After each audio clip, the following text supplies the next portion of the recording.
दोस्तों, हमारी समझ के मुताबिक ब्रह्मांड में पृथ्वी ही सिर्फ एक ऐसा ग्रह है जहां जीवन संभव है।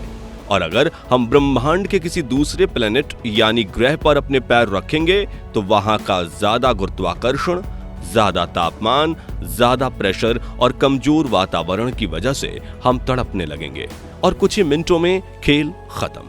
लेकिन अगर हम आपसे कहें कि यूनिवर्स में कुछ ऐसे प्लैनेट्स मौजूद हैं जहां का इकोसिस्टम आपकी जान तो नहीं लेगा बल्कि इतना तंदुरुस्त बना देगा जितने आप पृथ्वी पर भी नहीं हैं।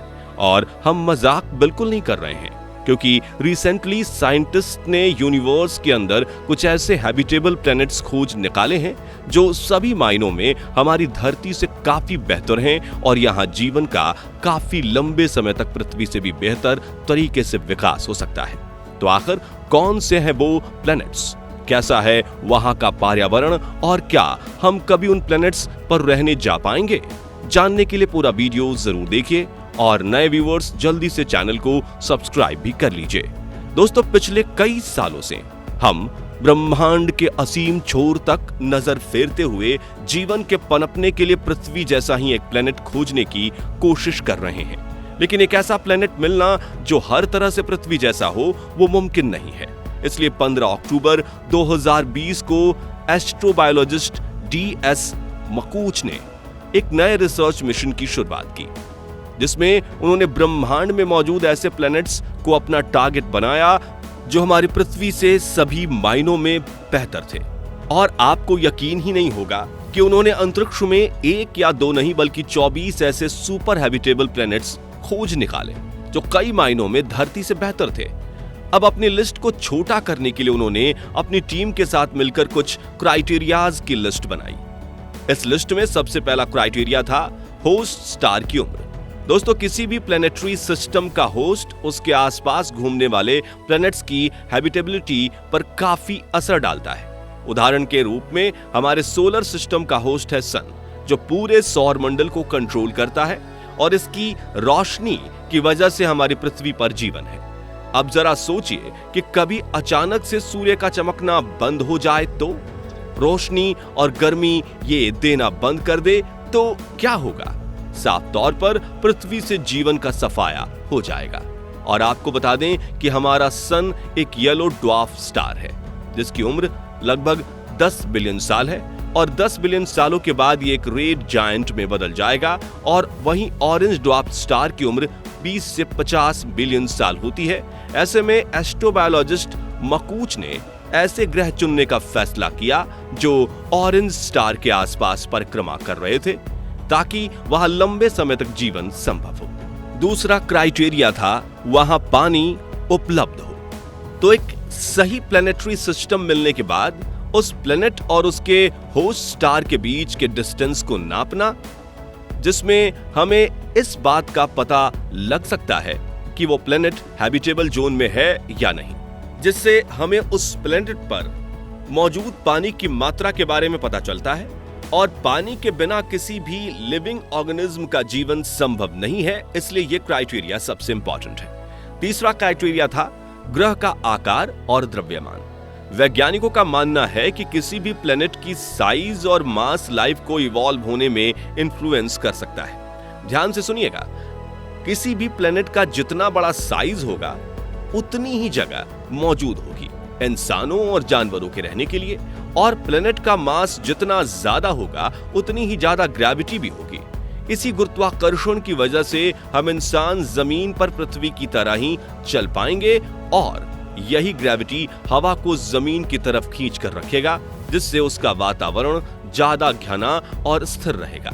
हालांकि एक और कंडीशन ये थी कि प्लैनेट पृथ्वी से 1.5 से या 2 गुना बड़ा ही होना चाहिए ताकि उसकी मैग्नेटिक फील्ड लंबे समय तक एक्टिव रहे, जो अंतरिक्ष से आने वाले खतरों से बचाए।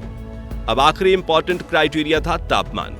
अब दोस्तों, किसी भी ग्रह का तापमान बहुत ज्यादा होगा तो वो हमें जला कर रख देगा और बहुत कम होगा तो जमा देगा। ऐसे में वैज्ञानिक हमेशा ऐसे ग्रह पर फोकस करते हैं जिसका एवरेज टेम्परेचर पृथ्वी से 5 डिग्री कम या 5 डिग्री ज्यादा होता है, क्योंकि पृथ्वी के ट्रॉपिकल रीजन में रहने वाले माइक्रोबैक्टीरियाज इसी टेम्परेचर रेंज में सरवाइव कर सकते हैं। इन्हीं चारों क्राइटेरियाज को ध्यान में रखते हुए डॉक्टर मकूच की टीम ने 24 में से 2 ऐसे प्लेनेट खोज निकाले जो इन चारों कंडीशंस को परफेक्ट क्लिक कर रहे थे। इन दोनों प्लैनेट्स में से एक है ल्यूटन बी प्लैनेट। इस प्लैनेट को 2017 में पहली बार खोजा गया था और उस वक्त इसे ग्लीज 273b नाम दिया गया था।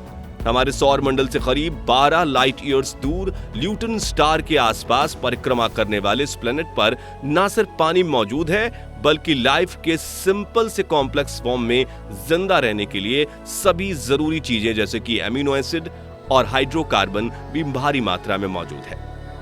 इतना ही नहीं, इस प्लैनेट का मास यानी द्रव्यमान पृथ्वी से 2.89 गुना ज्यादा है और यह पृथ्वी से 6% ज्यादा सनलाइट रिसीव करता है। यानी यह प्लैनेट इंसानों के रहने के लिए इतना अच्छा है कि वैज्ञानिकों ने इसे सुपर अर्थ का नाम दिया है और नासा भविष्य में इस प्लैनेट पर पहले ऑर्बिटर और फिर लैंडिंग मिशन करने की तैयारी कर रही है। वहीं कुछ वैज्ञानिकों का तो ये तक कहना है कि इस ग्रह पर एलियंस मौजूद हो सकते हैं। इन्हीं बातों को ध्यान में रखते हुए मेटी नाम की एक ऑर्गेनाइजेशन ने इस ग्रह पर कई मैसेज भेजे, जिनमें से एक में यूनिवर्स में हमारी लोकेशन का ट्यूटोरियल और दूसरे में अलग अलग इंस्ट्रूमेंट्स की आवाज है। ऐसे में अगर ल्यूटन बी प्लैनेट पर इंटेलिजेंट एलियंस मौजूद हुए तो वो एक ना एक दिन हमसे जरूर कांटेक्ट कर सकते हैं। अब दूसरी हैबिटेबल डिस्कवरी की बात करें तो ये कोई सिंगल प्लैनेट नहीं है बल्कि पूरा स्टार सिस्टम है जिसमें 1 या 2 नहीं बल्कि पूरे 7 धरती से प्लैनेट अपने स्टार के चक्कर लगा रहे हैं और इनमें से 3 प्लैनेट्स हैबिटेबल जोन में आते हैं। इस प्लैनेटरी सिस्टम का नाम है ट्रैपिस्ट-1 जो कि पृथ्वी से 40.66 लाइट ईयर्स दूर है। इस सिस्टम का होस्ट स्टार एक रेड ड्वार्फ स्टार है जिसका नाम है ट्रैपिस्ट-1 और ये एक रेड ड्वार्फ स्टार है जिसका साइज हमारे जुपिटर प्लैनेट से थोड़ी सा बड़ा है।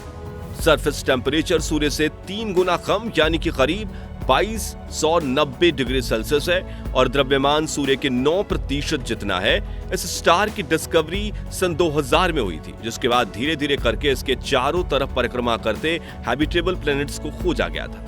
यहाँ गौर करने वाली बात यह है कि ट्रैपिस्ट-1 के प्लैनेट्स हमारी पृथ्वी से करीब 3 बिलियन साल पुराने हैं। यानी अगर यहाँ लाइफ होगी तो वो पृथ्वी के बनने से भी पहले पूरी तरह से डेवलप कर गई होगी। इस बात से आप ये अंदाजा लगा सकते हैं कि अगर इनकी फॉर्मेशन के बाद पृथ्वी की तरह ही वहां भी कोई माइक्रोबियल लाइफ की शुरुआत होगी तो वो इस वक्त विकास के साथ कितनी ज्यादा इंटेलिजेंट एलियन प्रजाति में बदल गई होगी। यहाँ एक इंटरेस्टिंग फैक्ट ये है कि ट्रैपिस्ट सोलर सिस्टम के सभी प्लैनेट एक दूसरे के इतने करीब हैं कि अगर आप इनमें से एक ग्रह की सतह पर खड़े होकर आसमान में देखोगे तो आपको दूसरे प्लैनेट अपने चारों तरफ घूमते दिखेंगे, वो भी काफी बड़े आकार में। इसके अलावा इन प्लैनेट्स के आसमान में सूरज भी पृथ्वी से ज्यादा दिखाई देता है। दोस्तों, ट्रैपिस्ट-1 के इनहैबिटेबल प्लैनेट्स पर पानी मौजूद है और साइंटिस्ट्स इनके बारे में जानकारी इकट्ठा करने में जुटे हुए हैं। दोस्तों, हैबिटेबल प्लैनेट की खोज में हम पृथ्वी से इतने दूर चले गए थे कि हमने हमारे सबसे पास वाले हैबिटेबल प्लैनेट को तो इग्नोर ही कर दिया था। इस प्लैनेट पर रहने की कंडीशन धरती से काफी अच्छी है, लेकिन इसके बावजूद वैज्ञानिक इसमें थोड़ी कम दिलचस्पी दिखा रहे हैं। जी नहीं, हम मंगल ग्रह की बात नहीं कर रहे, बल्कि इसका नाम है कैलिस्टो, जो कि जुपिटर यानी कि बृहस्पति का दूसरा सबसे बड़ा चांद है, जिसे शुरुआत में तो सोलर सिस्टम का बंजर चांद घोषित किया गया था, लेकिन 90 के दशक में यह बात सामने आई कि कैलिस्टो की सतह पर पानी बर्फ के रूप में मौजूद है और इसकी सतह के नीचे एक पूरा का पूरा समंदर मौजूद है। वहीं वैज्ञानिकों ने कैलिस्टो पर एक पतले वातावरण को भी खोज निकाला है और उनका कहना है कि अगर हम कैलिस्टो पर जुपिटर से आ रही रेडिएशन को रोक पाए तो इंसान जुपिटर के इस चांद पर काफी आसानी से सांस भी ले पाएगा। तो भविष्य में जैसे ही हमें रेडिएशन कंट्रोल करने की पावरफुल टेक्नोलॉजी मिलेगी, वैसे ही हम कैलिस्टो को भी फिर से अलाइव करके हैबिटेबल बना पाएंगे। तो दोस्तों, क्या भविष्य में कभी ऐसा दौर आ सकता है कि हमें पृथ्वी को छोड़कर जाना पड़े? और अगर ऐसा होता है तो आप इनमें से कौन प्लैनेट पर जाना पसंद करेंगे? कमेंट करके जरूर बताइए और वीडियो पसंद आया हो तो इसे लाइक और शेयर जरूर कर दीजिएगा। साथ ही ऐसे इंफॉर्मेटिव वीडियोस को देखते रहने के लिए हमारे चैनल को सब्सक्राइब करके पास वाली घंटी जरूर दबा दीजिए और अगर आप हमारे फेसबुक पेज पर नए हैं तो फॉलो जरूर कर लीजिएगा। धन्यवाद।